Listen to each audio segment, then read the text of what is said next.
record it, sometimes we'll be like, oh, what's the question? Okay, we got nothing to start with. So let's get moving. Welcome, everybody. Dan, it's good to see you again. We spent the day together yesterday. Yeah. That sprint helped out. My new video, thanks to yesterday and getting all that done, goes live in an hour. So All right.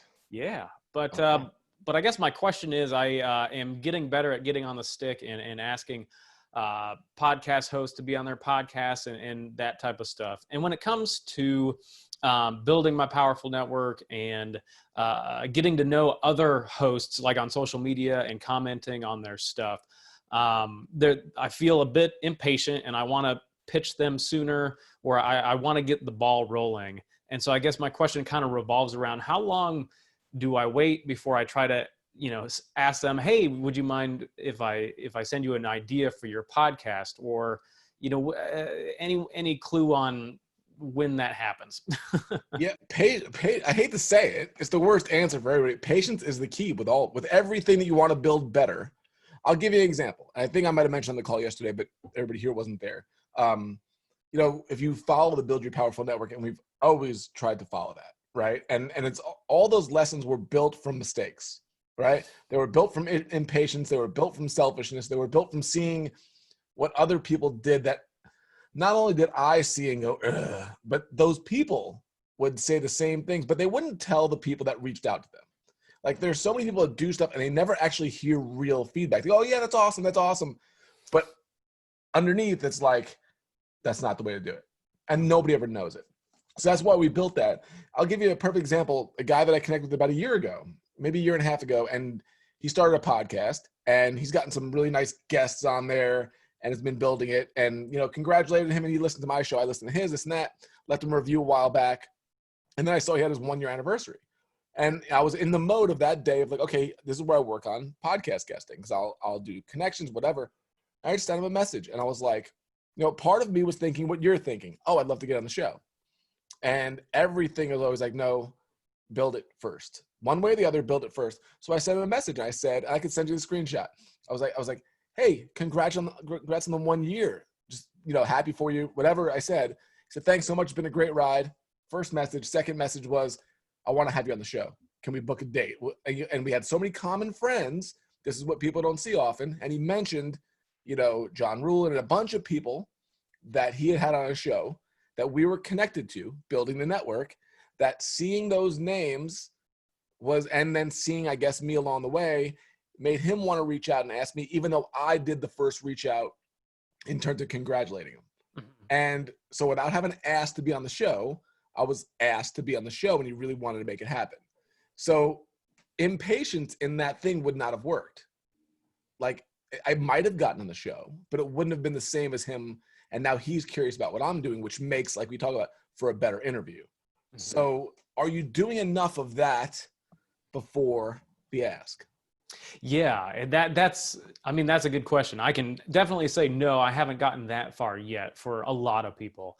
And so I guess my gut intuition, I think, would help me out is that as I connect with them more on like Instagram and making good comments on social mm-hmm. media, not just like, oh, that's nice. Yeah. Like actually asking them questions and trying to connect with them, is that I think eventually it'll come.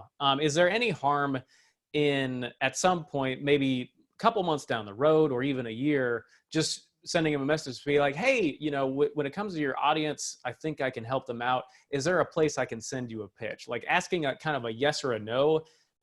I guess my thought, someone had an analogy. It's like, ask her out on a date and she says yes, then ask for the number, as opposed to just asking for the number. And I don't know if that makes sense, or if there's any harm in a strategy like that. Well, there's a flip side to it. You need to ask, right? You need to ask a lot of times. Okay. I hate the word pitch. I'm not sure how you guys feel about the word pitch. If anybody said like, how can I pitch you? Me personally, I'm feeling kind of, but like, how can I, how do people become guests on your show, right? How does that happen? And then they tell you. Jeremy Allen in the group is a really great example of, he talked about, he's got a mentor, and this mentor in the branding world, if Jeremy gets the overflow, because this guy's got so much work, Jeremy's business is set, right? So instead of pitching him like, oh, can I get your work? We coach them into saying, I'm like, when would I be set up? When do you think I'd be in a place to get referrals from you? And he basically gave an answer. When you've done 10 of these type of jobs, I'll feel like you're ready. So we had a parameter to go by. So now we go about and go do it. And same type of thing there. How does somebody get on your show? Just curious. Because not only for you, Dan, here's another way. You want to connect somebody else to him. You want to talk about generosity. Like, I have somebody that would be a great guest for your show. How do I connect you to be on there? That alone might also get you to ask, because they might be like, I'd like to have you on the show as well. So now you get the opportunity to take somebody else that you look around and go, oh, they would be a good guest. Be generous, bring them together. And now you know the inroads in terms of how to be on the show. Okay. Yeah. I like that last question. Is it would be very non-threatening to be like, so what kind of guests are you looking for these days? And then be like, oh, hey, I know someone, and just give referrals. Like, that's easy. Well, the funny thing is, as we start talking about this, it's almost kind of selfish. Like, how do I find a backdoor in terms of me getting in? Right. But as you build this, you realize you will stop doing it in a selfish way. You literally will go out of your way to find people and connect people. And a year from now, you won't be asking them how you get on the shows. You're so connected and so generous that they will be asking you. Awesome. Okay. Yeah. And I just, in the last couple months, as I've been giving referrals to other podcasts, I mean, it feels so good too. So I would have no problem giving 3 referrals before even trying to ask. And the thing about even giving referrals, think about this. A lot of times people want to do it, but the host isn't interested or it's not a good fit. So you can say, hey, Chad, I'd love to have this person go on your show. And Chad might be like, crap, now you put me in a bad position because I don't know if I want them on my show. Right. So it's there's a lot of layers to this. How do I connect you to somebody? I do this with Nick Loper all the time from Side Hustle Nation. I'm like, hey, I got somebody. And it comes to the point where he's like, no, I trust you. Just send them alone. But in the beginning, it was like, let's make an introduction. Before an introduction, send me their stuff. There's a little bit of work involved with it. Send me their stuff and I'll look it over. And then if I think it's good, and then you make the intro. So you're earning trust on both ends, but you're not doing it just to earn points. Absolutely. Yeah. And I've been slowly working my way through. Jordan Harbinger has like a 6-day or 6-minute networking something by email. He only releases one little module like every 4 days. So it's taking forever to get through it. But yeah, his last one was about the double opt-in. Is ask one person, would you be interested? Ask the other person, would you be interested? And if they both say yes, then you then make the connection. So yeah. Because if you connect them with somebody that's not good, they're gonna lose. They're not gonna want to hear it next time, and they're certainly not gonna want to hear from you, right? Yeah, it's my reputation too. So everything comes down to patience and consistency with it. So when you say I'm impatient with this, I get scared right away because you might wind up getting. I mean, there are people that just ask, right? They're bold. They ask, they get it, and that'll work sometimes. But I'm all about building the foundation strong. But there are times you just ask if you feel like the situation is right. Awesome. Good. All right. Well, this is enough for me. Thank you. I appreciate it. All right. Who's next? Welcome, everybody. Look at this crew. Steve. Welcome, Steve. Hey, follow up kind of on the same topic.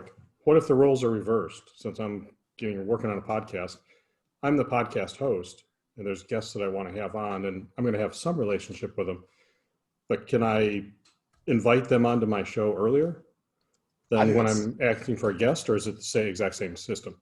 I think it's so much easier to ask people to be on your show than to ask. You're just giving them promotion, right? Yeah.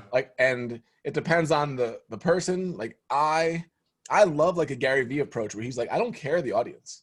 I don't know if he truly believes that because he would get inundated with it, but he basically said, I'll go on shows with 6 people because it's 6 more people than would have heard me if I didn't go on the show.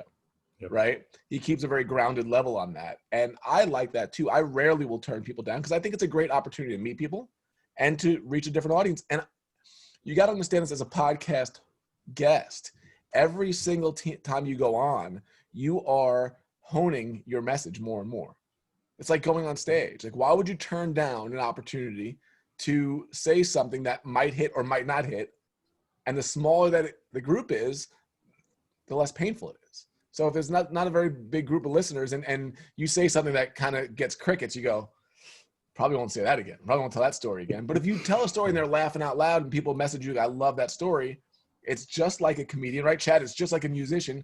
You know what hits, what doesn't. I'm sure, Chad, right? You've seen artists go on stage and give an intro or write the beginning of a song and it gets laughs or it gets engagement or sometimes it falls flat.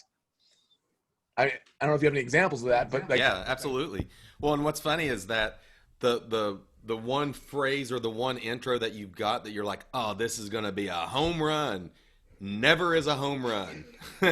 And the one thing you're thinking this is going to be awful, people really respond to. That's why stand-up comics that they still go to small clubs all the time and do their stand-up comedy because they want to see what's working and what's not, and how they can tighten it up. And there's always that.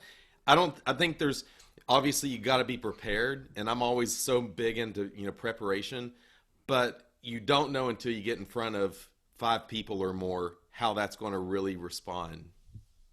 Totally. Which goes to the point of, Steve, for you, the people just want to get on. People want their voices heard. Yours are more of a niche, right? And they might not be used to being guests on podcasts. So it might be you go into the entrepreneurial world and everybody wants to be on. There's literally groups around it. How do I get on more shows? And it's like, all right, relax, right? But for you, it might be, I'm not sure if it might be more difficult, but once you have that down, I don't have a problem at all in you asking. If I had a interview-based podcast, I would not hesitate to ask people that I want to have on. Okay, great, thanks. Yeah, all right. So what's the deal with yours? What's the timeline? I've got the first interview scheduled that we'll record next week. All right. And I want to have at least 3 or 4 since the first people on my list, it's taking a long time to get them scheduled. So I want to be sure I have at least 4 or 5. Tell us what just so everybody knows, what's your podcast going to be? It's about, I'm going to be interviewing technology leaders, people who run various technology companies. So it's called Tech Leader Talk. Gotcha. I should have that one planted better, We'll get faster. We'll get there. But yeah, just I've worked in that industry for over 20 years and a lot of connections, but they don't do a lot of podcasts. It's something newer to them. But these CEOs and the other executives, they want the ego boost and they want the free publicity. So It's just kind of getting on their schedule can take weeks or months. And it goes to where's Barry? I just saw him, but Barry's question yesterday, right, about real estate.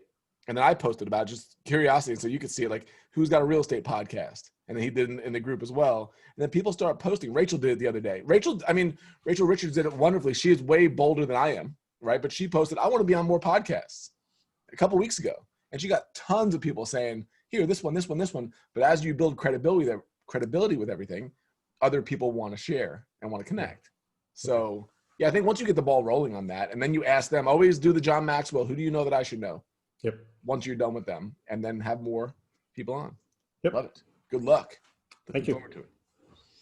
I feel like John Steige's got something to say. He's leaned in. He did his patented lean in. That was unintentional if I gave off that body language. I was affirming and agreeing. All right. Who's next? Greg Tosi, welcome. Greg Gerber. Gregs are next to each other on my screen. Brand, are you there? Hey, I am here. I am driving. Can you hear me? Yes.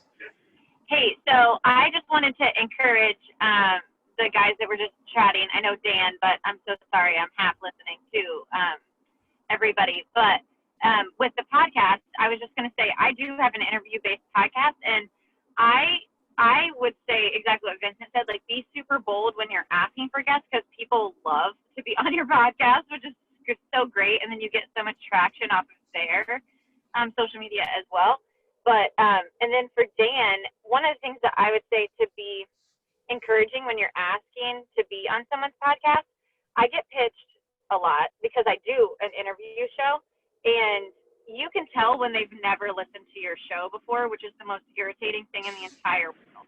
Yes. So, yes. You do want to ask, be intentional about saying, hey, so I was listening to your show, and I love this episode you did with blah, blah, blah. And here's what I feel like I could bring to your guests, to your audience, because I hate it when they say, here's my, pitch, and it has nothing to do with my topic. And I'm like, okay, no. And so I just delete it. I get super irritated. But I have been pitched with people who say, I've listened to your show a couple times and I love the topics you're covering. Here was my favorite, or here's what I think I can add to your audience. And then I'm like, ooh, I want to know this person. I'll go check out their social media. So I think that's a great way too. Just be intentional if you want to ask, that what topic you're bringing to their audience, because you have to bring something for them. It can't just be about you. Totally. That's a future 10-minute live for you, Brandy, to talk about. for your videos, you totally could do that. But it's a great point of what you brought up in terms of the conversation of both. Look at what Brandy said. She said she gets pitched tons of times, but when she asks people, they're ready to be on. Think about almost anybody that's been in the business is getting pitched way more than they have episodes to bring people onto. So when you think about it, like, oh, I'm just going to pitch them, so is everybody else. How are you going to stand out? And to Brandy's point, not only noticing something that you noticed in one of their podcasts that mattered, but even like if you really believe it, share it with somebody that it can help, and then tell them that. There's no qualms. Like, hey, I shared it with my friend Ben. He really could have used that episode. That one thing you talked about, this, and this. It's like, holy crap. Do you know how many times I'm 450 episodes in, never done an interview, and I get pitched a couple times a week for people saying, oh, we love your show. Here's what we could bring to your audience. And I'll say, have you listened to the show? And they'll say, oh yeah, I love I'm like, we don't do interviews. And they go, no response back after that. Cause it's just, there's actually podcast companies that are doing this. So it's even more overloaded. Brandy, go ahead. Yeah. No, I was just going to say that's absolutely true. Like, most of the pitches I get are from podcast companies, which is super irritating too. So just be authentic. And yeah, I want to be on a certain podcast that I'm dying to be on, and I share it all the time with my audience. Which one? Because I want to be on their podcast. Which one? CEO School. Okay. It's a newer podcast, but it's really great, and I've applied to be on it. But so I share it, and I share the tips that I love, and I say why I love it, and I follow them, and I engage with their social media. So I just think it's important, like Vincent said, to build relationships.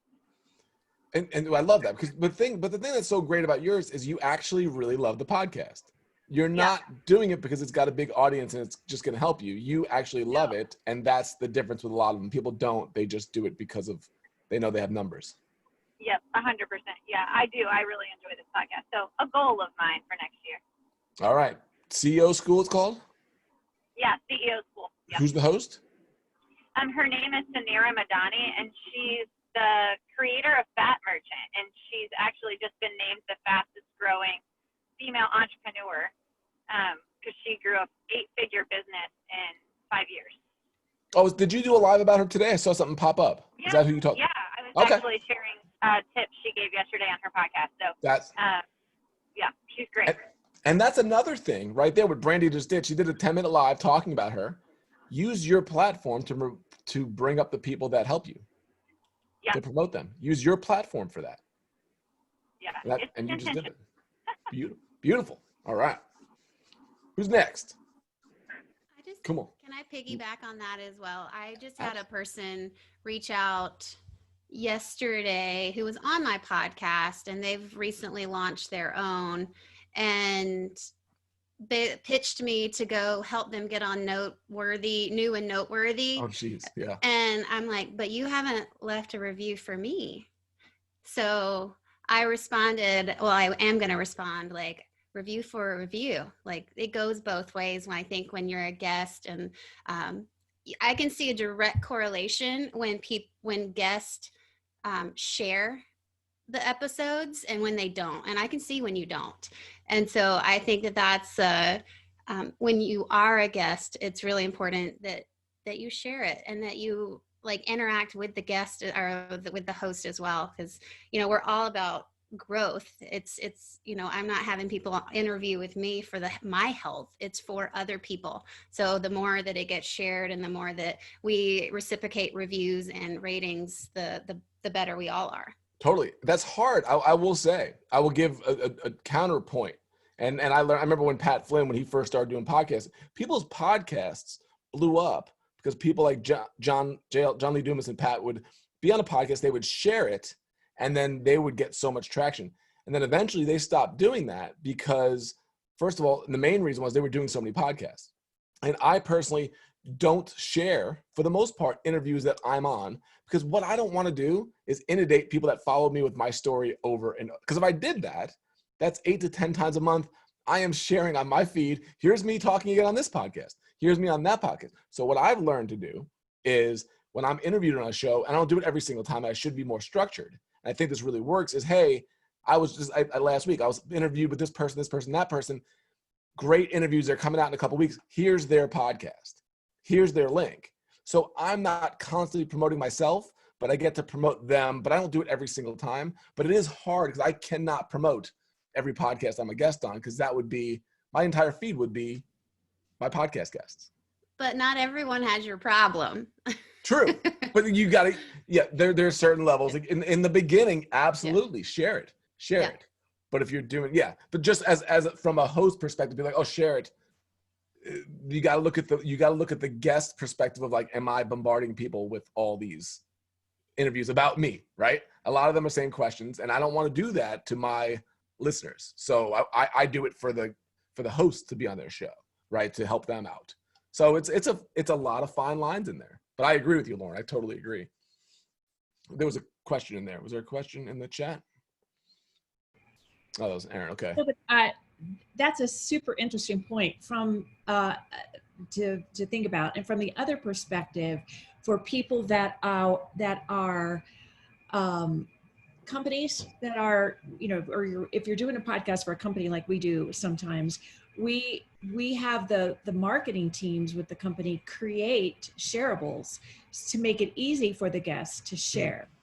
Whether they're tweetables or social images that are, sized just for that, or and quotes of that guest of that podcast. So things that they can easily share, and we give it to them in like a follow-up document, or the marketing team does, to make it really simple, so they don't have to think about what to say, what to share, whatever. But that is interesting, that if it's an individual instead of a company, that you're filling your feed with stuff that you're repeatedly saying. Totally. And I'll get into to tie in you and Lauren. This is an interesting thing to think about, and I'm not sure how to do it. And I haven't done as much just because of the labor, and I don't have the right person to do it. But what I would love to do is take clips of the different podcasts, like Interview with You, right? Take a 5-minute clip of a question and answer that worked really well, and use that as a podcast episode on my podcast. But then I feel this like, oh, if I don't have an audio editor, like I'm not going to go through and find that and clip that. But like to Lindsay's point, if I had that from the different interviews, to me, that's not going on my feed. That is me using it for content of my own, repurposing it, and linking back to your site through my podcast. So maybe that's what I'm going to start asking podcast hosts. Yeah, I've had some guests do that. Okay. And they just send me a message and say, hey, this is what we're doing. Just want your approval. We'll share whatever that link looks like. And I'm totally fine with that. I just think early on, I'll just go back to my point. Like this is a give and take. Yep. And I give everything into the podcast, and I'd love to have some of you guys in the podcast, because I think you guys have wonderful stories. And Dan, I'm always, as a host, have an ear out for like, that's a corporate school dropout story. That's a corporate school dropout story. So it's never like, the more pitches I get, I go through them all. And like Brandy, sometimes I do delete them and I don't respond, because it's like, dude, I'm not a swimsuit influencer. You did not listen. Yeah. But I just think if you're on a show, rate and review it, share it. Totally. 100%. And that's how you're going to build it. And here's the other thing. And this was not meant to be a podcast call, but it's where so many people are going. It's where so many people should be going, whether you're in podcasting or not, because I found more of a bang for my buck in terms of marketing and podcast interviews than anything else. So I don't care if you're a photographer, what you're doing, but the review part of it, Lauren, here's something that's completely overlooked. When you review a podcast, your name gets out there, and it's possible to put it out there even with your podcast on it. Like you could say Lauren Allen Corporate School Dropout, right? You can say that in your review. So people reviewing Pat Flynn's podcast might come across your podcast simply from a review that you left. Yeah. And you reviewed me before I even met you. So Did thank you. Yeah. Well, there you go. I remember we connected in it was in Pat's group, and I listened, and that's where it comes from. You listen, you pay attention to it, and you help out. But you've got to do this consistently. It really is part of what you have to do. All right, Becca raised her hand. Where's Becca? Hi, can you hear me? Yes. Okay, I'm using my phone for the first time. That sounds good. All right, good. I just have a quick question. I'm kind of toying with the idea of the short story is coming up with a kind of coaching business with, sorry, my son doesn't like when I'm on the phone now. But coming up with a coaching business for pregnant women or just parents in general. And I'm curious if it should be a service-based type of business or membership-based, but I can't decide on which platform. What problem are you solving? I am trying to be, I'm trying to be a one-stop shop for any question and every question that people have that's more of a non-judgmental type of source. Instead of asking a bunch of strangers on Facebook on a group where everybody has an agenda, giving them all the information that they need and not just kind of being helpful, or even if they just want to vent, something like that. I guess it's not 100% settled. My first impression, it's really, really general. Yes. Whenever you say anybody and everybody and anything and then venting, I don't know if pregnant women really want to be, maybe they do. We want to be around a whole group of other pregnant women that are venting. That could probably get tired. You know, it's like, I don't know if that would be I'm just hearing out loud. I'm not hearing a niche aside from pregnancy. And that might be enough, but it sounds, I don't know what your area of expertise is in leading this yet from what you're saying. I think it's more or less, I'm a part of so many different groups for pregnancy primarily, and they have every question from something small to what do I need for babies? What do I need to pack for my hospital bag? But then I've seen other questions in regards to breastfeeding, something like that. And I feel like there's so many people that give them all kinds of opinions and they get really confused and overwhelmed. And I thought, I've helped a couple of people and I've said, listen, you can either go the formula route, you can go the breastfeeding route. Here's all the information. Here's lactation consultants in your area. Here's this. I would have connections with physicians or just people if they needed to go that route. But a lot of times when they just ask a simple question, they'll get an influx of 100 comments or something, and they're just completely overwhelmed and they don't know who to believe or what to do, but they're asking strangers on Facebook that don't have any credibility. So I don't know if that's... I'll be quiet for a second because I've never been pregnant. But to those who have, I'm curious if there's response to that.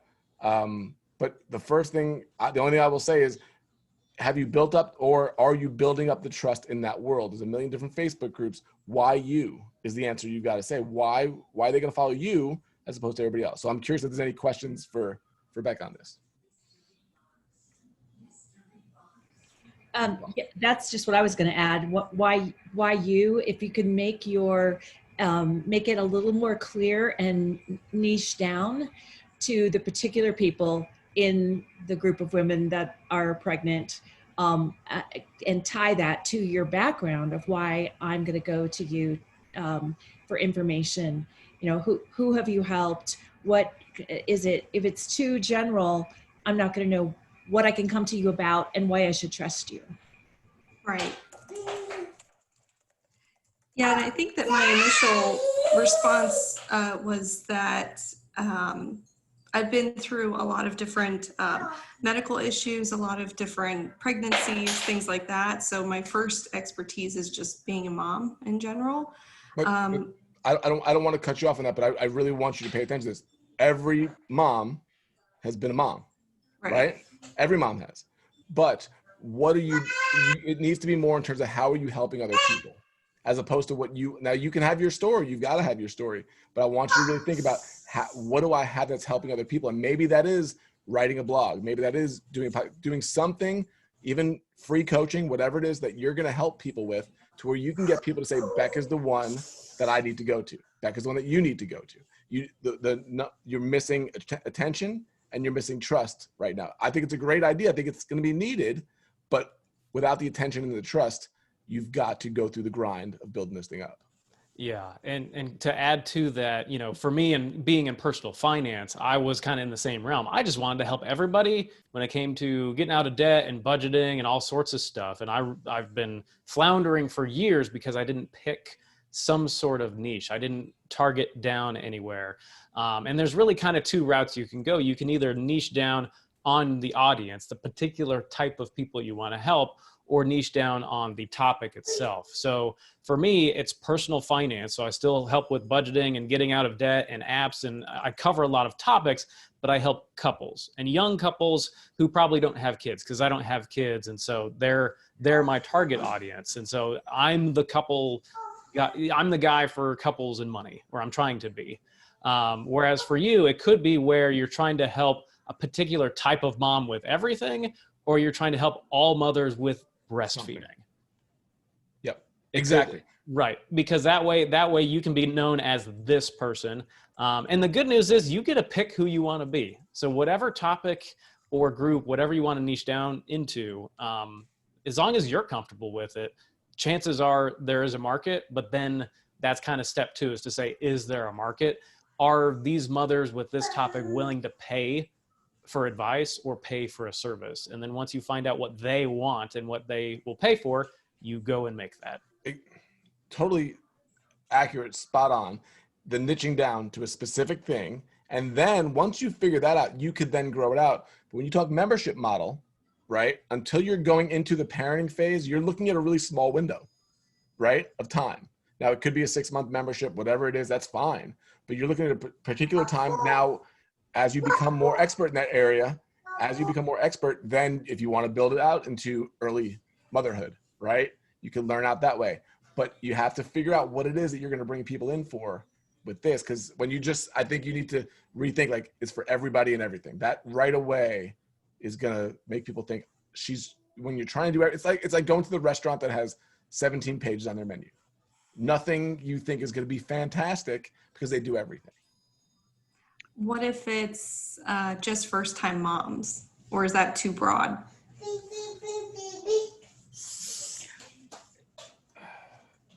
I mean, I think you've got to approach it from what problem are you solving? Yes. Right. So, because I want to try to address your question, right? Because your question was like, should this be service-based? Should this be coaching-based? Should this be a membership, right?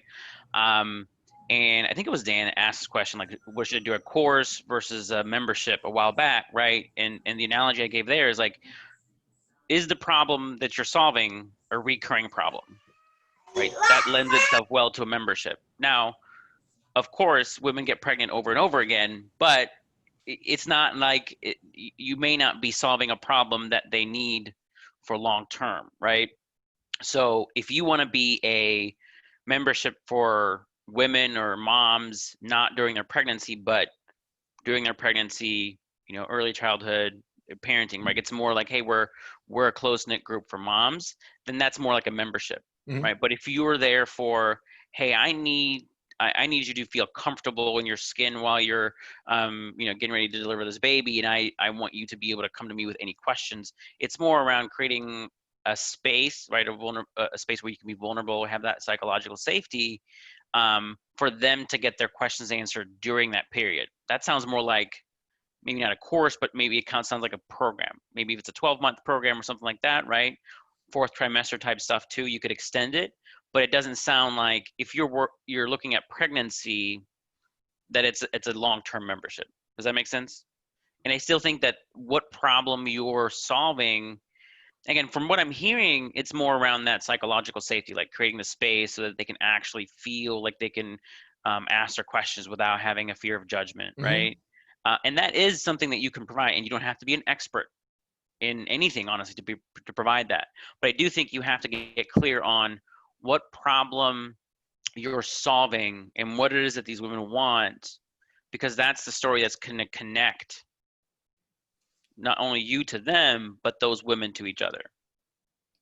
And I think too, what's been like mentioned in other calls about kind of creating that community where, or maybe it was in the last membership call about like you can create that community where everybody's kind of helping one another versus like everybody's coming to Becca and kind of expecting the world. But if you were able, like, have you considered putting together a group that like maybe moms are like maybe they are first time moms, but they're all kind of within the same realm, either like just got pregnant or like they're due in 3 months type of deal where they're all kind of in that same bubble, but it'd be a small group, and then you could kind of create that conversation. And I think sometimes a lot of us in any journey in life just want to know, like, is this normal? Like, and so being able to ask those questions and offer support that way could be an avenue you could go. Totally. And I would start back into, I just get really curious. It's like my email this morning is like, I'm asking first time moms a lot of questions. I think people don't do this enough. I think they think I'm going to create a course or I'm going to create a membership about what I think it is because I went through this. But what you're dealing with often isn't what other people are dealing with. You know, how do I deal with my annoying mother-in-law that wants to control everything, right? First time mom's going to deal with that a lot.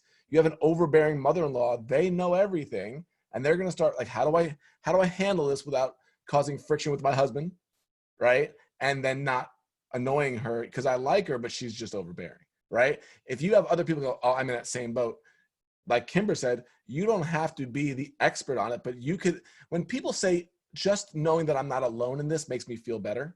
You know how often I hear that I don't need to be the expert on that, but I think you need to ask a lot more questions of moms that are pregnant and allow their answers and concerns to start developing what this is going to be. I don't think you should know it right now. I think they should let you know.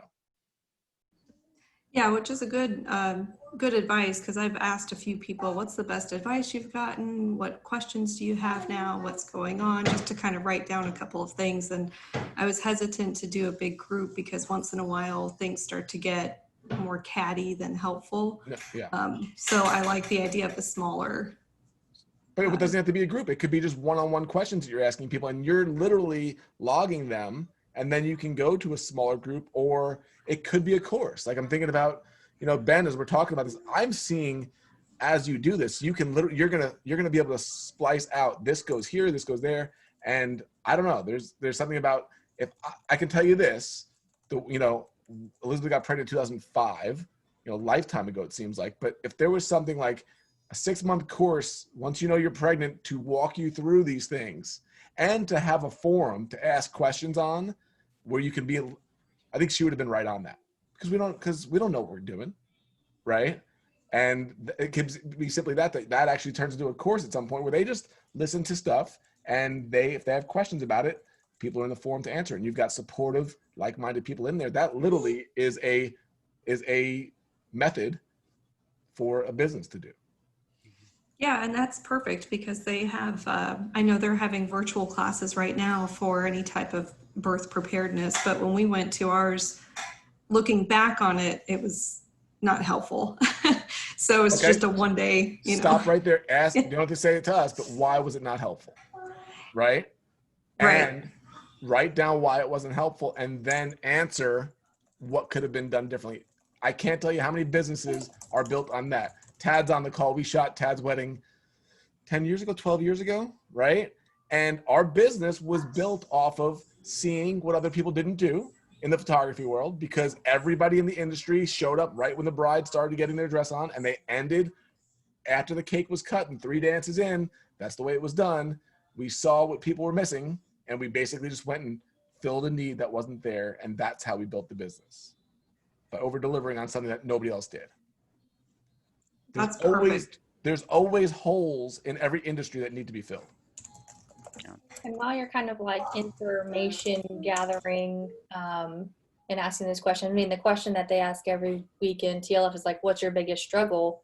Is, maybe asking moms that, and like, okay, well, like, where, like, are you trying to get pregnant? Are you like, how far are you?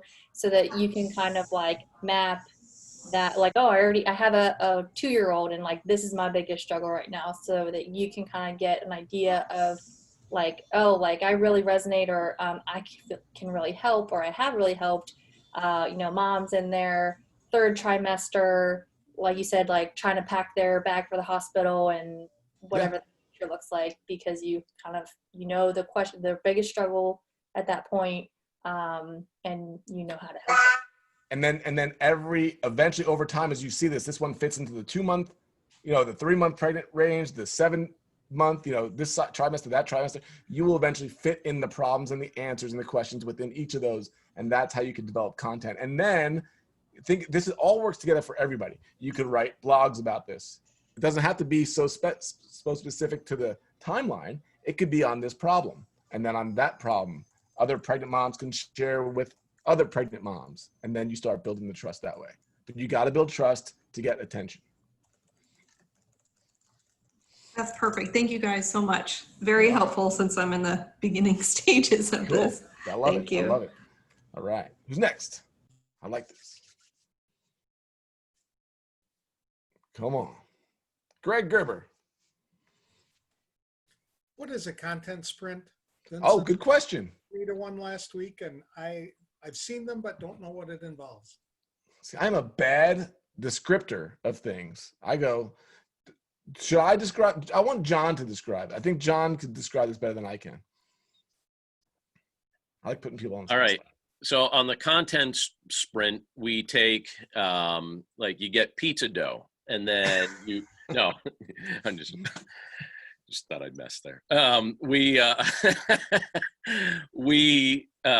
basically you pick whatever you're thinking of creating. Like, so if it's blog content, podcast content, like whatever you build out in your lane.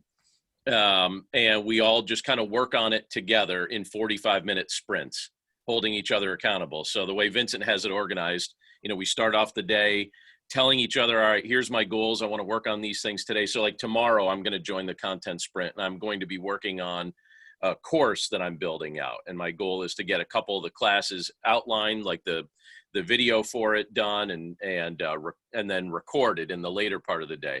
And so for 45 minutes, we'll work on it. And then the last 15 minutes, it's like, all right, how far did you get in what your objectives were today?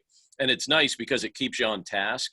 And for me, so I love it. I love that this has become an addition to TLF, because so much of what I end up doing ends up being just by myself in this office or my church office. And I feel like I have coworkers when I'm doing this. And so it helps to be very productive. I actually am amazed at how much time I feel like I'm wasting on the other days when we do content sprint. I'm like, wow, I could do this every day. But the accountability, that's the piece. And it gets rid of my excuse, Greg, has always been, I can't record in the house with the kids here. So I've had to go to a hotel every month and I record, which I don't mind. It's silent. Well, Elizabeth's like, you can't use that as an excuse anymore because you just got 10 podcasts recorded yesterday with the kids in the house because you're in a content sprint with everybody. I couldn't come back and tell everybody, no, the kids are loud over there. I couldn't record. So I completely just screwed myself by doing this, because now I can't get my night away and quiet where I record and where I do content. I figured out that I could do it here, and I get it done so much faster and more efficient because I know they're waiting on the other end. So essentially on this call right now, it's 11:45 Eastern. We would hop on 15 minutes with left in the hour. We declare what we're going to do. We discuss it. We cut our video and our audio, or some people just go off altogether for that 45 minutes. And then at 45 after, we come back on. We talk about what we did. We talk about the problems that we had and what we're going to do next. And we keep going from there. So it looks just like this screen, but everybody's working on a project. You guys, instead of consuming, you're actually creating. You're actually being productive. That's the one thing about these type of groups that I don't like, is so often you could be on so many calls, but not get anything done. You're just listening or you're talking. This literally, you leave the calls and you go, crap, like I got everything I need to get done. And so we're going to start adding in procrastination hour, which is going to be, we all have things that we're procrastinating on. So literally you're going to have to, I just want to make it a little bit more structured, where even beforehand, these are the things I've been procrastinating on, because it's very easy for me to go and record podcasts. I could do that all day long, but detailed task things, I'll be like later. And then Elizabeth's like, did you get that done? I'm like, I didn't. So and then also an hour of giving thing, because that's how we start our day. It's hour of giving, whether it's like to Lauren, reviews, literally together in one sprint. Let's leave some reviews. Let's write some thank you notes. Let's do the things that will always get pushed off for a lot of people and get those done with it. It is amazing what can get done in those things. So we're going to keep going with them. I think every Friday we're going to do them, and I'm probably going to add some Monday ones too, because we have the mastermind on Monday, the elite mastermind, and I'm like, I'm very selfish here. This is perfect for me. I could Mondays batch out content, Fridays, and I don't know if you guys think this, but for some reason on Fridays, getting it done, I feel like my week is so much more accomplished ending it that way as opposed to kind of sailing into the weekend. Creative thinking hour, innovation hour. I love it. Hey, we are carte blanche for ideas for specific sprints. I just think it's going to make us all better and more efficient. If you need some encouragement to work on your business and not in your business during those sprints, you should definitely be there. And Kimber's a great example, right? Because you'll come on the calls and Kimber's very much working in her business, and those are the tasks. And we've challenged her during different 15-minute sprints, like, what are you doing to work on your business? Because we get so deep into the weeds of the task work and the detail work that we're not big visioning our business. So we keep churning out being in the business and not doing the bigger picture. Like we talked about today, the bigger picture stuff. Because to Kimber with her photography business, we talked this morning in a coaching call, and so much is like about the money or the business, all the stuff that we struggle with. But if she really went to the top and started creating content about the different venues in Pittsburgh, about the different florists in Pittsburgh, just really localized content for her blog, the SEO that's going to come flowing in and the connections that are come flowing into her business, a year from now, she won't worry about all the different things she's worrying about now, because there's going to be more than enough work coming in to feed it down to the bottom. So working on the top down. That makes sense? So Greg, hope tomorrow, 8:30, 8:45 Eastern through 4 p.m. 5:45 in the morning. You got to move out east. You got to move. No, but join a little bit later. We go till 4, and yesterday was supposed to only be till 2, and we went 2 hours later because it was just so productive. Oh, it's an all-day thing. It's not everybody showing up at 5:45 in the morning. See, that's where I'm confused. No, it's 8:45 Eastern till 4 p.m. Eastern, and we can even move those. And I think what we're going to work on a little bit is, like, if we want to keep it going till 6, somebody just takes over those 15-minute sprints, like at the end, that I'm not doing it, being a leader on that. And Jennifer gets up at 2 a.m. Come on, Greg, what's your problem? Let's go. Come on. So hopefully you can. I mean, even if you can join for 2 hours at a time or an hour at a time to get some stuff done. I'll stop in tomorrow and check it out. It's fun. All right. What else we got? Come on. Greg Tosey's got to have something. I haven't seen Greg. Happy birthday to Winston. Yeah, thank you. He's like one of the cute. I'm not just blowing smoke. He's one of the cutest kids I've ever seen. I'm serious. He's a ton of fun. He'll be like playing with matches and breaking stuff and tearing down stuff, and then he'll come over and give you the biggest hug. So he's impossible to stay frustrated with. He's just a sweet kid. He'll burn your house down, but you'll love him at the same time. Yes. He's going to be a rebellious one, but it's all good. It's a blessing. How's the membership going? Good. I'm going to relaunch it at the end of this month or something. Greg Tosey has for those that don't know, Facebook ads course and membership called Kiss My Ads, TLC for your Facebook ads campaign. I did a beta launch this summer, 18 members, going to put some ad spend behind it. My question is, and I just wonder if anybody else like struggles with this, like my goal is to get people in front of other people and promote, and I hate promoting myself. And it's like, I feel like it's just ironic as a Facebook ads dude. I think there's some, not imposter syndrome out there, but I still struggle with like, do you not like doing it because you don't want to appear a certain way? I know you've used the term bro marketer, which is like my favorite term of 2020. Yeah. You don't want to be a bro marketer. Is that what it is? Or I doubt it's because you don't believe in your product. I don't like promoting myself, and I believe my product, right? So we've figured out a way to build it to where we don't have to do it, right? Mm-hmm. You can, if you over deliver and you're personal and you're connected and you create content in a way that doesn't do it, people get interested. What I've learned from this, Greg, though, is I like the people that we attract by not being a bro marketer. Mm-hmm. I don't think bro marketers realize that they attract those same type of people to their business, and they have to deal with that. And maybe they want to teach that. But I just want to know what your hang up is.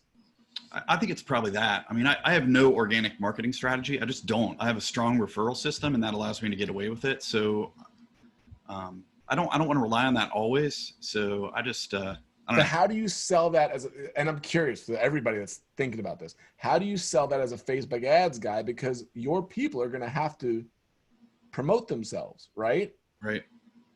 So it's hard to, you're shooting yourself in the foot a little bit, because I'm probably not your target audience, because I don't want to do videos of myself doing Facebook ads to promote my stuff. Right. But if you're not comfortable doing that and selling that, how do you get your clients to go along with, and I don't know what your process is, but is that a hang up? I don't know. I don't know if it's a hang up, but I tell people, hey, you need to make some videos and do this, and I'm going to send a bunch of traffic to it. So I don't know what my hang up is. Part of it's probably I'm worried being, misconceived as one of them, but I come back to the saying, all that's necessary for evil to prevail is good men and women do nothing, so I can't let them keep me out of the game. But so how do you, Gary Vee says this really well. He's like the loud, and we see it in politics, right? Left, right, whatever. The loudest ones get the most attention, right? And then we kind of think they're the ones that are the majority, and they're usually not the majority. So are you allowing the loudest bad marketers to drown out good marketers and honest marketers like yourself? Should you have a voice out there that's saying, here's the way to do it, but I can still be out there? Yeah, I probably should. And yeah. I was going to say, I mean, my inclination is to make fun of them and use that as just like a fun angle on advertising. How? Tell me how. I don't know, like doing a skit and poking fun at a bro marketer, and maybe have somebody come on the screen and knock him out after he's doing like the cheesy sales pitch with the rented Lamborghini behind him, and then have like an actual ads person come in, or so do you know Laura Peterson? She's a author. She's big in San Diego area. She does a spoof called Lambo Laura, and it's all about like sleeping with your toy private jet under your arm, and how many like words of money affirmations do you need to do. I'll share it with the group. It's hilarious. Did she write The Millionaire? Did she write a book recently? She has a bunch of books out. Okay. She's like, she doesn't work directly with Pat Flynn, but she runs San Diego Entrepreneur Group when Pat's not available. Yep. We've met. Yeah, I thought some people were friends with her in this group, but I'll send you the spoof because it's hilarious. And we wrote it at our Friday coffee meeting about all the crazy things that we see online, and then she turned it into a video. Well, it's perfect, because what don't you like about your industry, and do the exact opposite. And that's how you create your niche. But you have to get out. You can't do that by doing nothing. Dan, go ahead. There we go. Okay. For me, I've kind of struggled the same thing with sales, just being a salesperson and defining that for myself, because in my head, there was really only one type of salesperson, and it was like a sleazy salesperson. But once I did more research and redefined sales for myself as being make friends, understand their deepest pains, and then help them find a solution. For me, that's what sales is now. I've redefined a better way, a more gentle way, and a good way of promoting myself through sales. And so, for me, you say like bro marketing, I kind of understand what that is, but until you can say bro marketing is this, this, and this, but then at the same time, then you can go find someone that you love to follow, whether it be Pat Flynn or someone else, and say, well, they do this, this, and this. So you can redefine the term self-promotion to a style that you want to follow and that works and attracts the people that you want. So for me, from my standpoint right now, like I couldn't recreate bro marketing for you because I still don't quite understand what it is. But if you can define, well, they do this, this, and this, and I don't like that, and then come up with a better list, that might help redefine it in your mind of what great promotion is. Good, thank you. Totally. Any other thoughts on that? Because I know we're all in it, right? We're all seeing it or dealing with it or trying to develop it ourselves. I mean, to me, bro marketing means that the sale justifies the means. sort of, right? And that Totally. anything that you can do in service of the sale is not off limits because it's for the sale, right? So And so like, if you have to promote yourself like crazy, if you have to constantly do it, if it yields the results, it's valuable, right? Yep. In that world. But a lot of us cringe at that. Absolutely cringe at that. And I think part of it, just as you're talking about that, authenticity, I think, is part of it. Like, you don't really believe like these guys are this way, and if they are, you still don't want to hang out with them. So there's some authenticity there. Like, I don't want to be around them. Like, if this is the way they truly are, then count me out. Totally. And so how can I authentically self-promote without bloviating? Totally. Yep. John, go ahead. I love this conversation. I kind of had two questions for Greg. One is, first off, are you good at what you do? Yes. So if somebody gives you something to promote via Facebook, like, you can make it happen for them, right? Yeah, I say that with hopefully a dose of humility. Sure. No, and you know the spirit in which I'm even asking the question. Like, I'm not like, it's already established you're not like like a shameless self-promoter. But I was going to say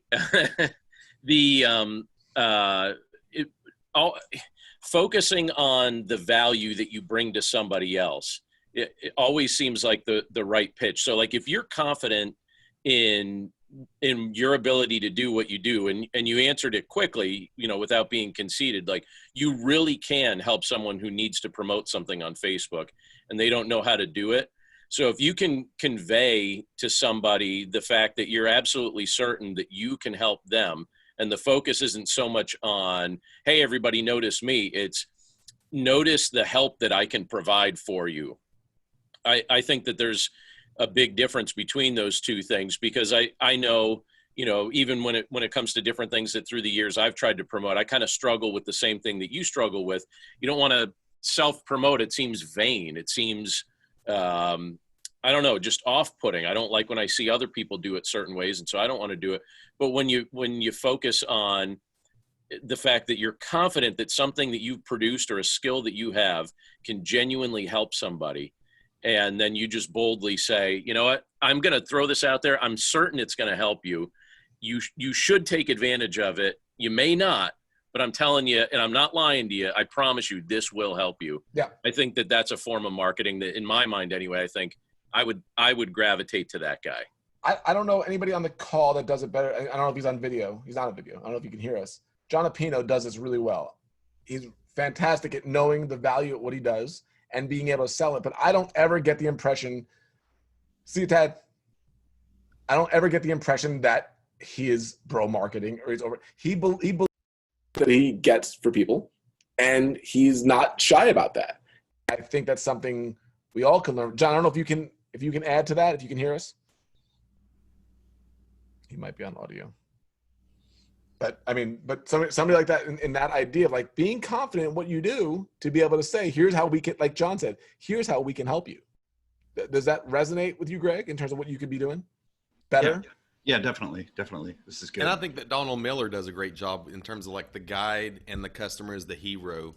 So it does take the focus off you being like, hey, I'm the one that knows all the answers, but it's more or less you're helping the client be the hero, and Totally. You're just guiding them along.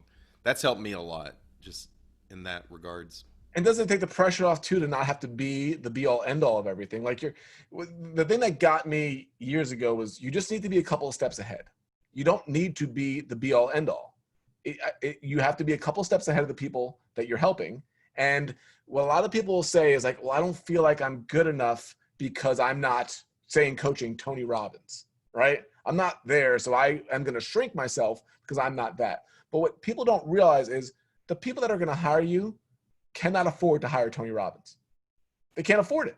They will never even get to hire him. So you don't need to be him. You need to be steps ahead of them and lead them closer. And as you teach them and others, you will elevate, as will they. So a lot of times you will remain steps ahead because you're innovating quicker. But Greg, I've heard this from you for a while, right? That hesitancy. And how is that stopping you? Is that what I'm curious? How is that tangibly stopping you? Well, like I said, I've been fortunate to have a strong referral network, but there's no doubt there's a monetary impact from that. And forget that, an impact, there's lots of people I can be reaching with just even free content that'll help them out.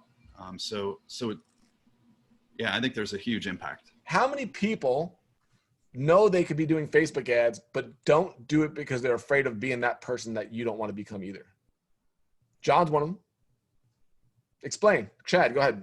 I mean, because this is good for Greg to hear. Either one of you. I think for me, I'm still trying to figure out in terms of the music, in terms of the real estate, and not trying to kind of like what you're talking, Vincent, with your podcast interviews, where I'm just not inundating people with,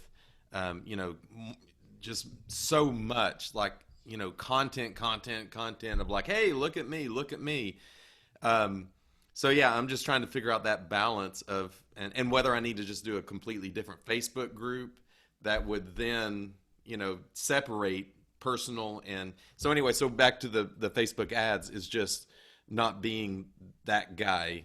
And so anyway, it is something I want to talk to Greg about, because it is something that I know that's going to be vital to a lot of stuff that I've got going on. So it's just figuring out. Well, you guys just said it. You guys both just said, I don't want to be that guy.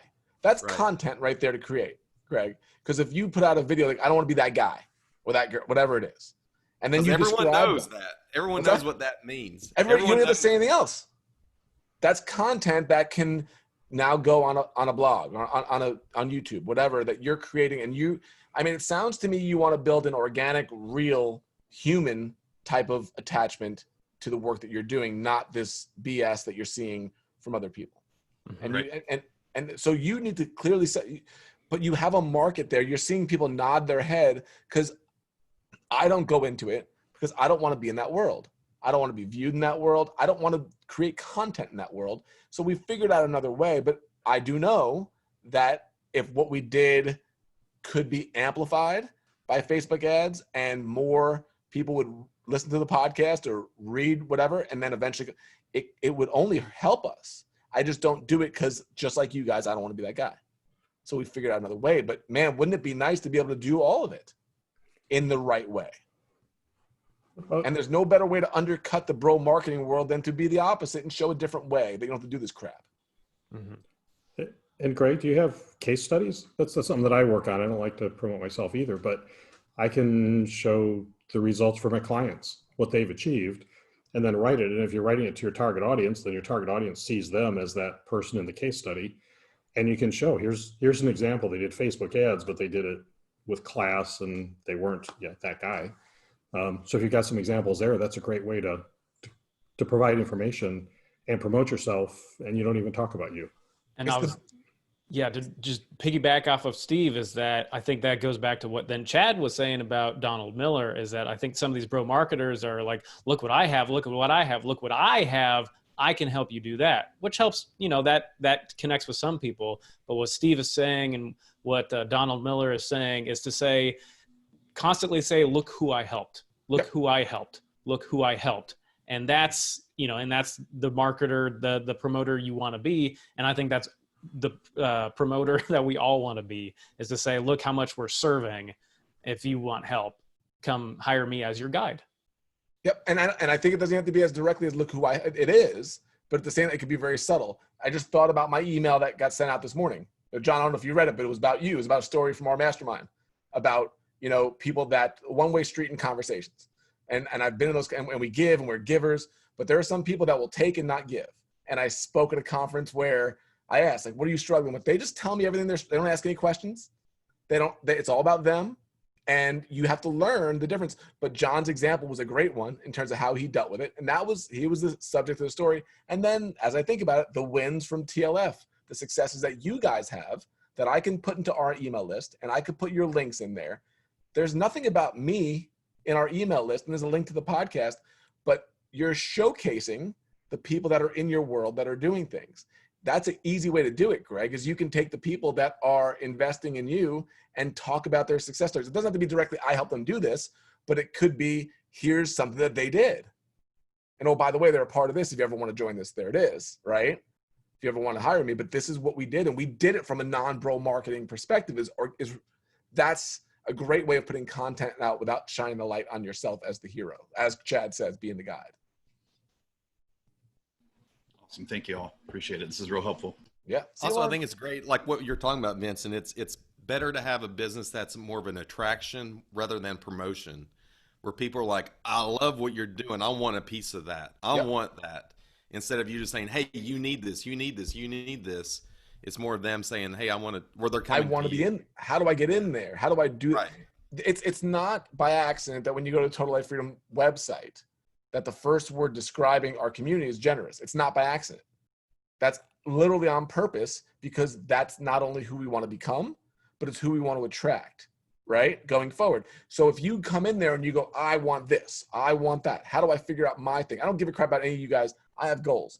You're going to look at that and you're like, I don't really want to be generous. I want to be successful. And you will go to a different website to a bro marketer. That's exactly what I want. I want to repel the people that aren't. And then you look at what we have here. We're doing the retreat, and one person that'll remain unnamed just said, I want to put $250 to pay for somebody's travel expenses as a scholarship. Like, that's exactly what you want, are generous people. And then what happens is you come on these calls and people get off and they help each other. And it makes, so in that way, it makes the whole group, my business, better in the long run, because it attracts the right type of people. Everybody can do that. But if you're unclear on that, you're going to attract the wrong type of people. You're going to wonder why I'm in a business that I want, but I hate it because I don't even like the people that I work with. And I've met enough of them to know that it really is true. And I've done it myself in the past. All right. To help? Emily, look at the studio. Looks great. Thank you. How are you? I'm okay. How are you? How's Maine? I know it's beautiful. Yeah, Maine is amazing. I want to move there as soon as possible. Yeah, but winters are tough. Yeah, I'm ignoring that part. Yeah. Then you'll be like, wait a second. All right. And what's new with you? What can we help you with? I'm getting back to work. It's been nice that some families are starting to want to do photo sessions again. I'm starting to have sessions back again here in the studio, which is why I'm here today. I have a couple of headshots here today. I'd really like to get more work here in the session or in the studio. So more dancers, more headshots.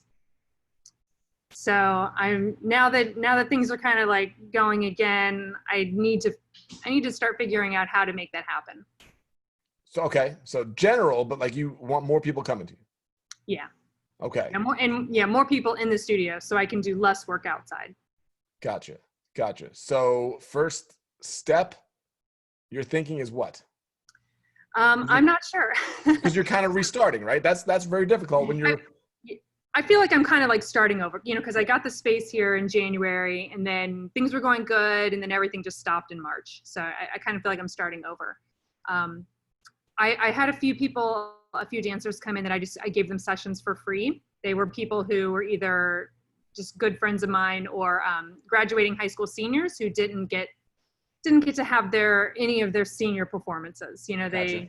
Their year just ended unceremoniously. So for the dance schools that I work closely with, I offered their graduating seniors free sessions. So, okay. So I did that. I had 3 of them and it was super fun and I loved it. It was great just to have like people here working, even though I wasn't making any money off of it. So I was wondering if maybe I should actually do some more things like that, just to kind of like get myself practicing again and get myself motivated. And I was debating like how do I go about doing some free work, just like basically personal work to build my portfolio and to do things on my terms rather than on a client's terms. How do I do that though without cannibalizing paying clients? Oh, without. Yeah. Okay. Because if I offer, there's all sorts of dancers who I could ask to come in here, and I know they would if I did it. Okay. But if I do too much of that, then I feel like the other dancers who they know at those schools will just be like, well, we're not going to pay her, if. I think I have an answer. Okay. I think I might have an answer. The people that are paying you want something that they want, correct? Specifically. Correct. But you're talking about doing work that you want. Yes. How is it different? Well, it looks very similar. And okay. Okay. To me, it looks different because I'm trying different lighting patterns. You know, I'm trying different. Maybe I want to try something with a different type of wardrobe. But to my clients, I don't think they're going to see the difference. Would your clients pay for an experimental session, top dollar, for your vision? No, I don't think I have enough. That's your differentiator there, because the ones that are paying you for what they know that's going to be consistent and what they've seen. What you're going to be doing is offering an experimental session that is your vision, artistic thing that you want to do, and you just want some people that want. We don't know what we're going to get. Okay. Right? It's like going out to dinner. Like, tell me, make something for me. I don't know what I'm getting, but I trust you. Not sure I'm going to pay $50 for that, but if you tell me you're going to make me something unique, I'll try it. Right? But for you, it's kind of like, I want to do an experimental session with 3 to 5 subjects, and it's going to be on, we're going to do some cool stuff. It's going to be different. We don't know what we're going to get, but I want some people, because I want to test this out and do a project on it. People, I don't think your paying clients would be too upset, because I don't know if I'd pay for that. Okay. But, so really like talk up how it's a vision. It's an experiment, and it's an experimental vision for your work, and then just get a couple people. So then you have carte blanche to be really creative with your lighting. One light over here in the corner that's given a crazy side of rim light that's just really unique, that you never would have shot during a paid session because they need something more standard. You get to be an artist with it, and that's what you're going to do. And that, if I'm a paid person, I'm not going to be offended by that you're doing. Okay, that's good. And then also doing something like that, like when I did these free sessions, I did a little bit of an upsell where, I said, you get 3 photos, and then everybody wanted, a couple more. Yeah. So do you think is that like scammy to do something like that? Why is that scammy? I don't know. You and Greg need sales therapy. We're going to do a sales therapy class. I felt like is it wrong to make money? I offered the sessions as a gift, and I didn't want it to seem like I was trying to profit off of them, which I wasn't, but also like I couldn't afford to just keep editing photos for them. Of course. So anything extra they wanted, I charged for. But you were clear on that they're getting this. I was, yeah. Yeah. No, don't. And I think a lot of people good people don't want to take advantage of people. Yeah, that's true. And I think we so think that we're taking advantage of people by doing our work that we don't even ask for anything. I think I don't want people to give me this stuff. I really don't. Like, I really want I want people to be compensated for their work. And if you're attracting people that don't want that, then you're going to wind up not working with them down the road anyway. It's not that they want to just throw their money over to you, but like, people don't want to take advantage of you. Good people don't want to take advantage of you. But if you say we're doing this, and if you want more, it's going to be more time and more an actual physical prints. This is the cost of it. I get it. It's like going to the mall, the Chinese food that they give you away for free, and then like, oh, give me the full meal for for free. Like, no, you got to pay for that, but I'm giving you this. It's like, I wouldn't worry about that at all. And then I have one more question about that. Yeah. So to do these, just some like personal projects, experimental sessions, do you think it's a bad idea to like publicly put it out there, like, hey, I'm looking for people for this? Or would it be better for me to silently, like privately ask, like pick and choose people I would like to work with? I think there's like advantages and disadvantages to both. I could tell you what I would do, and I want to open it up. I would do it privately. You do it privately? Here's a way to do it. Do it privately until you have 1 spot left, and then post it. Okay. Because then you could really weed down. Because if you just do it publicly, you might choose people that you don't want to even do it with anyway. Right. But if you go, hey, I was thinking about doing this thing. If you want to come in, it's free for you, but we're going to do some fun stuff. And then if you still have another spot, then post it. Which the good thing about that, we have 1 spot left. It's a self-promotion, but not in a salesy way at all. It's making people know that you're doing this, but you're not selling, but you only have 1 spot to give away. Dan, go ahead. Is there a way to, so I'm thinking of like Jeremy Cowart's crazy stuff that he's been doing lately, where very experimental portraiture. Mm-hmm. And he's getting people to pay for it. Obviously, it's Jeremy Cowart, and people will pay for that. But what he has done is, at the beginning of it, he did a casting call, and he selected who he wanted out of that. So he had 500 people apply, and he said, these are the 5 that I'm going to work with for free. He did what he wanted to, went back in, edited that, showed that, and said, okay, we did this casting call. Here are the 5 selects. I now have 10 spaces open. if you'd like to do that. But he was able to open it up to a broader audience and then select the ones that he wanted rather than just the ones who are like, oh, it's free, I'm going to reply to that. It's the way we all want to do business, right? That way. But what Jeremy has that a lot of people don't is the audience and the trust, right? To where you can do 500 to 5 and then those 10. But I love the model, Dan. I love the model of it. And you can do that on a smaller scale within your group. You don't need 500 people to 5. What's that, Dan? You can do a 20 to 5 or totally. You don't need 500 people to apply. If you had 6 people to apply and you wanted 3 and 3 of them were really good, or at least you think it could be good, you don't need that many. Yeah. What you should do is email Jeremy and say, hey, what's your overflow on those 500 people? And I'll have them come out, any of them in Philadelphia. See, that's another thing about building a network. I knew Jeremy way back, 15 years ago, whatever. We haven't kept in touch in a while. Should have, right? He's blown up. But if you're connected to Jeremy and he does this experimental thing and he has 40 people in Philadelphia that applied or 25, you can say, hey, I'm doing something similar. I don't know if anybody's interested, and you might have gotten it there. That's where the network comes in. But I think you've got something set up to do it. Dan, go ahead. So to piggyback on this, the question and what Dan was talking about is, here's this photographer that did give away some free sessions, but he also got marketing material out of it. And so my question, and maybe this goes with Emily as well, is it okay? Or is there a good way of giving away free sessions with the knowledge that like, hey, I'll give you a free coaching session, financial coaching, 30 minutes for a testimonial. All you got to do is send me a testimonial when you're done. That's what I'm thinking about doing. So, and maybe Emily could do that, but I wanted to get the group's thoughts on the success you found or not found with something like that. Only thing I personally don't like about that is saying you have to give me a testimonial up front, because you don't know if you actually help them. And now there's this pressure to give a testimonial. What I would say is you've got to go out on a limb and go kick some ass and do a great coaching session and then get a testimonial from that. But the trading the testimonial for it, it's like when people say, oh, let's rate each other's podcasts. I haven't even listened to it yet. And now that you gave me a 5-star and I listened to yours and yours is terrible, now I have to go give you a 5-star review just because I've sold my soul to it, for lack of a better term. So I don't know if I trade it for the testimonial, but my goal would be to have a testimonial worthy coaching session to then go get that. Okay. Yeah. Okay. So then a better way to think about it is to say, I'm going to do free coaching sessions until I get 10 testimonials. And then that's enough. Yeah. Right. Internally. And then once I get my 10, then it's like, okay, free is done. Here's a wonderful sales page. I've got enough marketing material that if people aren't buying, I'm doing something else wrong. Here's a coaching tip for anybody that wants to coach. And Emily, it's photography too. Do that until you just can't do it anymore.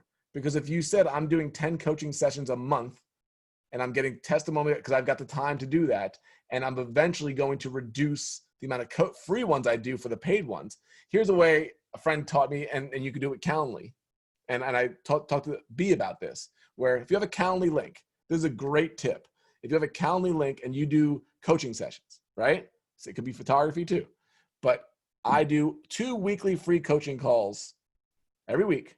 And they're Wednesdays at 10 and 10:30, whatever it is, right? And then you have 3 spots for paid, right? Well, if you have a platform, if you have people that are coming to you, YouTube, I do this. Here's the link to schedule your free coaching call, right? Well, there's only 2 a week. So the first 2 might get booked up. The next 2 might get booked up. By the time they can get your free session, which is completely legit, it might not be till early November, right? Go ahead and sign up for the free one.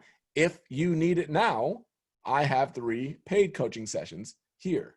Now, they don't have to do it, but are they willing to pay to do it sooner, or are they patient enough to wait to do it later? And if you keep doing that, eventually all your paid ones will fill up and you can keep doing the free ones. But that's a way to keep doing it and then to build it from free to paid. I actually love that idea, Vincent, because I feel like I've spent a lot of the summer doing free coaching to see, like, what are people asking? What do they want to know? Are the same things repetitious? Am I able to teach what I know? Because that's a big difference too, right? Am I any good? What you know, because you can know it and you can be brilliant at it, but can you explain it? And do they get results? But I agree with you too. Like, I love that you don't ask for a testimonial on the front end, which I didn't either. But then when they said, oh my gosh, I've literally changed my business plan because of what you taught me, I'm like, great. Would you mind writing a review about that? Because that's super helpful for me. But I love the idea of only having a limited number of free coaching sessions, because what I've been doing is doing 30-minute free coaching sessions. And then, hey, we're basically just kind of like scratching the surface of like one tiny topic. And then if you want to buy something after that, we can dig into one and it's 90 minutes and here's the link to pay for it. But I feel like I just do so many free ones and I'm like, oh my gosh. So I love the idea of only having a limited number. Yeah. So if you do so many of them, either people aren't valuing your time or what you do, or you're making yourself too available. I'm all about generosity, but not when it's a sliding scale as you become more successful. For sure. Right? And mine, thankfully, most of them have turned into something, either like a 90-minute intensive or coaching or something. So I feel like it's a little bit of a sales call, to be honest, but I'm making myself way too available because now I'm literally on Zoom calls from like morning to night. That's because crazy. the free ones and the 90-minute intensives, it's just a lot. So I just imagine if you went to your people right now and you were like, I'm overwhelmed with free and paid calls. I just literally don't have the time to do it anymore. So I'm reducing the amount of free calls. Yeah. And here are the paid ones. And here's per week, fill it in as you want. Yeah. And maybe it's 2 per person at most, or 1 per person at most. Because after one free coaching call, if they come back again, it's like they're not ever planning on it. Like they just want the free Chinese food in the mall. 100%. Yeah, I'm not doing multiple free coaching calls, but I have been saying the reason I'm doing a group mastermind is because I'm doing so much one-on-one coaching. There's only so many hours I have. So now I'm doing this group mastermind. So hopefully we'll see. I don't know, but it'll turn into something, but I like it. In terms of the mastermind or the membership, you could also do it to where you go, well, if you're a part of it, I do a handful in there as well. Oh, good call. Yeah, I like that too. Right. So, but you have to be in there to get it. Like I only now do coaching calls from within the group, within TLF. Right. Because if somebody here, I do a little bit on the outside, it's a much higher price. Sure. But if somebody here comes and says, hey, can I do a coaching call with you? I already know your story. I already know I can be so much more helpful with anybody here than I can out of the blue, because I might get in the call with somebody and they're still having like mom issues. I'm like, I have no idea what's going on. And I got to do a therapy session 3 times before we actually get to the meet. I don't have the time or the interest to do that. You can go, I had people say to me like, hey, I want to talk to you about whatever, something to do with my book. And I'll say, well, that's why I wrote the book. Right. I spent years writing that book so you can read that book in 3 hours and I don't have to have a one-on-one call with you for an hour and a half because you want it for free. Right. And when they won't even read the book, why would I take the time for the call? Yeah. And you have to learn how to, I believe generosity is my email today is my email the other day for Youth Entrepreneur School, but you got to have your boundaries. Otherwise you will get run over. Okay. Does that help, Emily? I know we went on to coaching, but it's very similar. Yes. Yeah, it does help. Yep. It gives me a little confidence to do it and to stop doubting. Yeah. I can find a way to make it a positive. Have fun with it. It's all bonus. And I mean, really just go enjoy yourself with it and create. Because the thing is, as you start posting these really creative images that you're doing, and then you post those and say, here's something that we did with this person. And people go, oh, that was really awesome. That's how your work's going to stand out. Yeah. In the world of journalism, our whole thing was get the safe shot as soon as possible, right? So if the president's coming, get the safe shot. Know you got something for the front page of the newspaper of Barack Obama talking. But at that point, when you know you're safe, go get some really creative stuff once you're safe. And then you make that image that people go, whoa, that was really different. Same thing here. What else we got?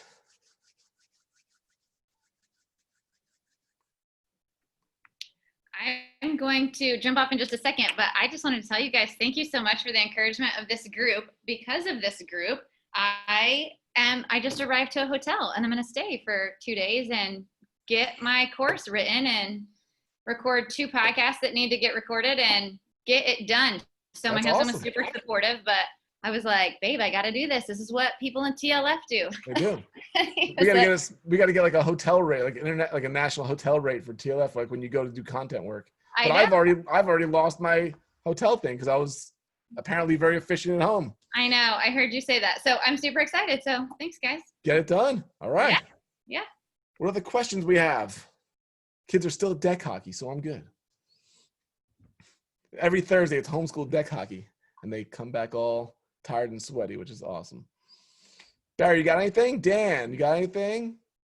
Who else? I do. I came back to give you a hard time. All right. I love it. To pick about your newsletter this morning. What happened? Oh, don't put that down. Do you want me to tell you about Super Bowl 10, Super Bowl 13? Should we recap that? I don't want to talk about Super Bowl 30, though. Oh, no. You are in Texas. I just disappointed to read that this morning. I made Texas angry today. Yeah. Steeler fans are not allowed to be Cowboy fans. They're just not. But that's funny. That's funny. Have you been to the new stadium? The new. I've been there several times. Yeah, it's real nice. Unfortunately, I was literally there to watch the Steelers lose a Super Bowl. At the current stadium, were they? They lost to the. Remember the ice? Remember there was the ice storm, the Super Bowl about 10 years ago. They lost to the Packers. Aaron Rodgers. Okay, right. AT&T Stadium. Terrible. Mm. Terrible evening. But what else we got? Any questions? Me, no. Just thank you so much. Thank you to everybody for all your help. I really appreciate all everybody's done. Everybody's been great. I tell you, the amount of connection and the amount of stuff getting done within here has just been phenomenal. It's been phenomenal. It's really ramped up. So love it. Dan, Brian, anything? So in the process of finally getting life back to normal and some work. Yeah. Starting to come through. But as I'm shifting gears and building the network, to shift, where would you put the majority of the time early on? So I'm thinking back to when you came into Pittsburgh. Before you even got here, a lot of your time was just spent connecting with other wedding photographers. Yep. So where would you put the majority of your time as far as networking early on? Yeah. In a space where we're still having a hard time in recovery. I'm thinking, if I'm you, I'm thinking 2021. Okay. That's where my focus is going. What's the work that you want to do in 2021? Right? An editorial work. Okay. So do you have a blog? Nope. Okay.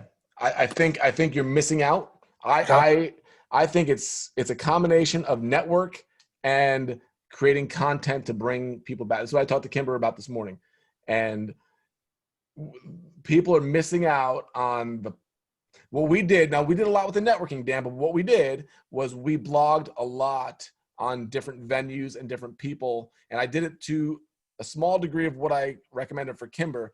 But if I was you and I was Kimber and any photographers, Emily, and anybody in this world, I'm creating content around my area. It's a podcast I'm doing next week in terms of going local. You see what, John, what Nick Adams has done in Sanibel, right? And creating the guide, which is going to be a grand slam because he's focusing on a local area. He's creating content all around it. He's bringing people into it. And then from there, he's already getting so much traffic with his videos that he's going to be able to actually get advertising paid for on there. Now, I'm not saying it's going to be the same thing with a photography site, but the type of work that you want to do, you should be creating content on, you should be writing on, you should be going back to your old photographs and you should be telling stories about them, about the people, like really get into that mode to where you're bringing serious SEO back to your website to where you're getting clients that way. You do that while building the network, it's unstoppable. Most photographers don't do this very well, right? Yeah. And do it in a local way. So I think that's where I'm going. You don't have first step. I'm creating a blog for my photographs and I'm writing about it. Okay. And you're not in the wedding world, but the wedding example for Kimber was the venues, the florists, the caterers. Be a journalist, right? You're a journalist. Tell stories about them. Find information about them and go back and write something. Use some photographs. I can't tell you, Dan, how many weddings we booked in those first 2 years because people would Google Sheridan Station Square, or they'd Google the Pennsylvania. Before you got there? No, we would come in second shoot with people. Okay. And even the first year of weddings, we blogged like crazy. And we didn't just do the wedding. We would do separate, almost journalistic pieces on certain people or a certain photograph. We would do the last hour and we'd tell a story about it. And the links all went back. So when people typed in the Sheridan Station Square, they saw our images all over the place and they're looking for a photographer. They see good pictures there. They go there. Oh, I like these images. Here's another post. Oh, we got to hire them. Yeah. It's going back to Greg. We didn't need to sell. We just created content and promoted people and our images. And and you do that with the networking, which we did just as intensively. And it took off like that. It's what I would do all over again 10 years later. Appreciate it. Yeah, I lost my blog when I let the business go down. So it's hard to rebuild 10 years worth of work, but that's good. Yeah, you just go back through old images, tell stories about those old images, linking out and linking back. Yeah, and then just currently what's going on. Currently, and just like we said about earlier, be the guide, not the hero. It's not all about you being the best. It's about your clients and their stories. Sure. And it's gonna entice you to ask more questions. It's gonna entice you to get in touch with the people that you want to work with more and create content about them and bringing it back as the top of the funnel into your site, which is gonna bring just more SEO, more juice to your website while you network, people love being promoted, Dan, right? Yeah. They love having, like, when all of a sudden I go to my news feed and somebody goes, oh, you got to check out Vincent's podcast today, right? I go, my heart melts. I'm like, oh my God, not only did they listen to it, but they posted about it. Yeah. John Craig and his so-and-so in 30-second kind of thing. I haven't seen it, but yeah, exactly. Same thing. So that's, I know you haven't done it in a while, but, and it doesn't matter if you have to recreate it, start with one post and go from there. Appreciate it. All right. Brian, anything? We haven't heard from you yet. Should we all do like 100 push-ups before we go? I think so. We should all do that right now. We should. No, it was like I started recording the course this week, so it's been good. I laid out all the content last month, and I started actually doing some recordings and stuff. Slowly going on with that, and now I got to actually make 12 workout videos for the course. Okay. So those are 12 30-minute workout videos that I'm starting to work on this Friday. But besides that, I've been trying to purchase a property out of in Utah right now. So I'm going to drive St. George, Utah. Oh, love it. Oh, yeah. I've never been there. I'm actually going there Saturday, but the reason I'm buying it is for my mom and my stepdad. Utah is gorgeous. Southern Utah. Yeah, they love it. They love it there. So we've been looking at buying a duplex. So they're going to live in one unit, and then I'll rent out the other one. Send me the link. Send me the link to rent it out. That's sure will, man. We stayed in Kanab, Utah, for 2 weeks. That's a little bit more, I think, north, right? A little more northeast Central. of there, but yeah, north. It was kind of middle of nowhere, but we go to Zion. It's beautiful. No, it's nice. Yeah, like where we're looking, it's literally a 30-minute drive from Zion. It's gorgeous. But anybody hasn't been to Utah, go to Utah. It's gorgeous. Yeah, so it's interesting there because like I don't have I need a co-signer, so I'm looking for a friend for an investor right now. My stepdad he's a little too scared to purchase the property with me. So what's the cost? What's the price? It's $319. Okay. $319 for the duplex. Just talk to Adam Zock. Maybe he can figure it out with you. He's kind of what he does. Yeah, me and him did talk about it. We looked and we did talk a little bit. He told me to go with a close family member or something with it as an investor. Don't go too outside. Okay. If it's impossible. Okay. But all right. Yeah, it's one of the things I'm working on. All right. Any questions?